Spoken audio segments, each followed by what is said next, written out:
এই ডাকসু নির্বাচন নিয়ে কি একটা তামাশা শুরু হয়েছে। সকাল থেকে বসে বসে এদের তামাশাগুলো দেখতেছি। আমরা সারাদিন বল লাড্ডু খাই, তো আমাদের খাইতে আর কোনো কাজ নাই আপনাদের এই ভিডিওগুলো দেখা ছাড়া। প্রশাসন কি করে? এতে বুট চুরি করতেছে, ওইতে অমুক করতেছে, ওইতে সমুক করতেছে, এগুলাই দেখতেছি খালি। আমার প্রশ্ন হলো, প্রশাসন কি করে? প্রশাসন কি আঙ্গুল চুষতেছে?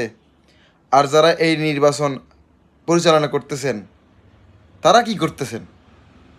আমার আপনাদের কাছে প্রশ্ন, যারা বুট গণনা করতেছেন, বুট পরিচালনা করতেছেন, আপনারা কি করতেছেন সারাদিন ভর?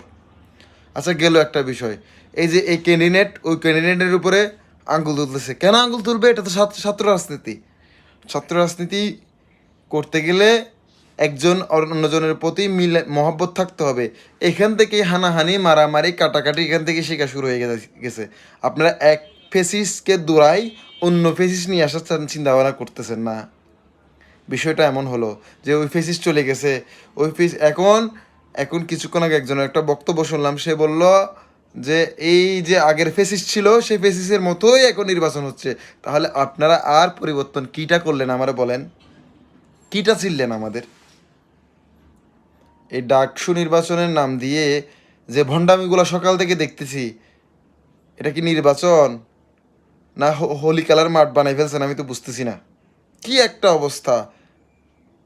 ইতের দোষ দিতেছে, ওইতের দোষ দিতেছে, প্রশাসন করতেছে কি আর?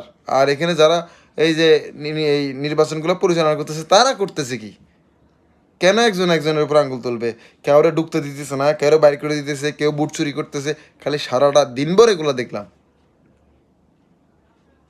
দয়া করে ভণ্ডামিগুলো বন্ধ করেন, আর ভালো সুষ্ঠুভাবে দেশটাকে পরিচালনা করার চেষ্টা করেন। মানুষ আপনাদেরকে ট্রাস্ট করে, ট্রাস্টটার উপরে আপনারা অটুট থাকেন।